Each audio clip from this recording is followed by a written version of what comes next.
주신 하나님의 말씀은 여호수아 17장 14절부터 18절의 말씀입니다. 구약성경 344쪽입니다. 여호수아 17장 14절부터 18절까지의 말씀을 드라마 바이블로 낭독합니다. 요셉 자손이 여호수아에게 말하여 이르되, 여호와께서 지금까지 내게 복을 주심으로 내가 큰 민족이 되었거늘 당신이 나의 기업을 위하여 한 제비 한 분깃으로만 내게 주심은 어찌함이니까. 하니 여호수아가 그들에게 이르되, 내가 큰 민족이 되므로 에브라임 산지가 내게 너무 좁을진데 브리스 족속과 르바임 족속의 땅 삼림에 올라가서 스스로 개척하라. 그 산지는 우리에게 넉넉하지도 못하고 골짜기 땅에 거주하는 모든 가나안 족속에게는 베스안과 그 마을들에 거주하는 자이든지 이스라엘 골짜기에 거주하는 자이든지 다 철병거가 있나이다.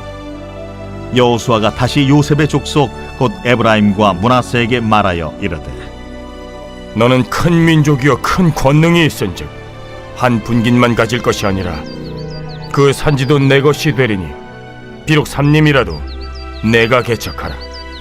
그 끝까지 내 것이 되리라. 가나안 족속이 비록 철병거를 가졌고 강할지라도 내가 능히 그를 쫓아내리라.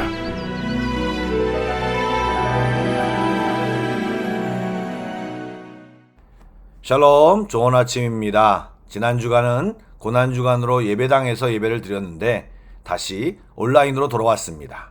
계속 기도하며 고민하는 것은 이 시간이 우리 모두에게 은혜의 시간이 되는 것입니다.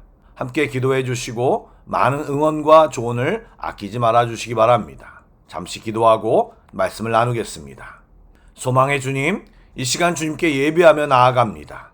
각 사람을 만나 주시고 찬양하고 말씀 듣고 기도하는 이 시간 주님과 온전히 교제하는 귀한 시간이 되게 하여 주옵소서.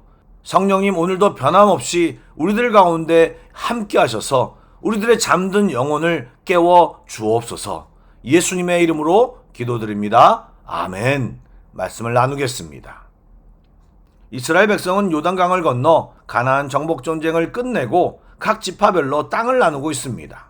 각 지파별로 하나씩 설명해 나가는 가운데 요셉 자손, 즉 에브라임과 므낫세 지파의 땅 분배를 지금 얘기하는 상황입니다.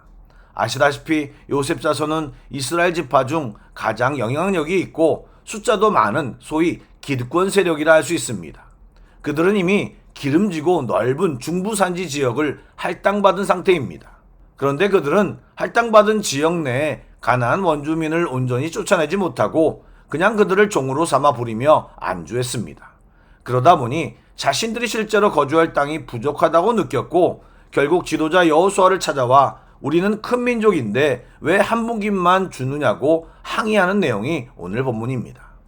그들의 요구는 우리가 큰 민족이니 넓고 편한 땅을 더 달라는 이야기입니다. 사실 여호수아도 에브라임 지파 출신이기에 요셉 자손들은 좀 더 편하게 이런 요구를 했을지 모르겠습니다. 그러나 여호수아의 태도는 단호했습니다. 너희 스스로 그 땅을 개척하라고 말하였습니다. 그런 여호수아의 말은 참으로 합당합니다. 여러분, 요셉 자손들의 논리를 잘 보시기 바랍니다. 1절에 그들은 하나님이 자기들에게 복을 주셔서 큰 민족이 되게 하셨으니 거기에 걸맞게 더 많은 분깃을 달라고 요구하였습니다. 거기에 문제가 있습니다. 그들이 복을 받았다면 그 복, 큰 민족의 힘을 개척의 동력으로 써야 마땅한데 요구의 조건으로만 사용하고 있습니다. 하나님이 왜 복을 허락하셨는지, 어떻게 복을 받았는지를 잊어버리고 그들은 지금 하나님의 뜻과 다른 행동을 하고 있습니다. 여러분, 하나님이 우리에게 남들보다 더 많은 은사, 물질, 건강을 주신 것은 단순히 좀 더 편하게만 살라는 의미가 아닙니다. 그것을 사용하여 더 넓은 하나님의 나라를 개척하라는 사명도 함께 주신 것입니다. 그런데 저를 포함한 많은 성도들이 복을 구하면서도 감당해야 할 사명에는 별 관심이 없는 것이 사실입니다. 이것이야말로 우리 안에 있는 불편한 진실입니다. 이것을 제대로 생각하여 묵묵히 주신 사명을 감당하고 주님의 사람으로 살려고 노력한다면 우리는 시의적절하게 채우시는 주의 은혜를 경험하게 될 줄로 믿습니다. 아멘. 여호수아의 말의 주요 골자는 비옥한 평지만 찾지 말고 나무가 빽빽한 산지에 올라가 나무를 베어내고 털을 잡으라는 것입니다. 여러분, 기도 응답은 하늘에서 뚝 떨어지는 평지, 즉 바로 손에 잡히는 것만이 아님을 우리는 명심해야 합니다. 때로는 우리에게 나무를 벨 도끼를 주시거나 개척할 힘이나 지혜를 주시는 것이 응답일 때가 있습니다. 언젠가도 말씀드렸지만 우리는 때때로 마땅히 우리가 해야 할 일을 버젓이 하나님께 간구하는 경우가 있습니다. 성경 공부를 하다 보면 뭔가를 요구하는 하나님에 대해 로봇처럼 순종하기를 원하신다고 불평하는 분들을 만나곤 합니다. 그렇지 않습니다. 하나님은 우리를 로봇처럼 만들기를 원하지 않으시고 반대로 우리가 기도하는 대로 응답하셔서 우리를 응석바지 자녀로 만들기를 원하지 않으십니다. 그러나 우리가 할 수 있는 일을 우리가 최선을 다하면서 우리가 할 수 없는 일을 간절히 구할 때 하나님은 고개를 끄덕거리십니다. 왜요? 누구보다 우리의 역량과 상황을 알고 계시니까요. 또한 우리가 항상 염두에 둬야 할 것이 있는데 하나님의 입체적인 역사하심입니다. 우리는 한 가지만 보고 간구할 때가 많지만 하나님은 시간과 여건과 상황 속에서 여러 가지 일들을 감안하시어 우리에게 가장 유익하도록 역사하십니다. 이것을 믿고 기다리며 주의 행하심을 경험한다면 우리 모두는 하나님의 위대하심과 우리를 향한 사랑을 제대로 깨닫게 될 것입니다. 아멘. 그때 요셉 자손들은 여호수아에게 가나안 사람들의 철병거를 두려워하며 불가능을 이야기하였습니다. 그러자 일찍이 아낙 자손을 보고 우리의 밥이다 라고 말했던 여호수아는 너희는 큰 민족이고 큰 권능이 너희에게 있음을 말하였습니다. 즉 철병거가 있더라도 너희가 능히 그들을 쫓아낼 것이라고 요셉 자손을 도전하였습니다. 여러분, 우리도 마찬가지입니다.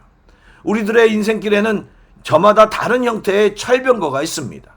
그러나 여러분, 그것들이 결코 하나님이 우리에게 이미 베풀어 주신 것과 베푸실 약속보다 절대로 강할 수 없습니다. 부활의 주님이 우리와 함께 하신다면 험한 산지도 어떤 어려움도 어떤 상황도 결국 변하여 평탄한 평지를 걷는 것과 같게 될 것입니다. 아멘. 사랑하는 여러분, 요셉 자손이 처한 상황과 태도는 우리에게도 자주 보이는 상황과 자세입니다.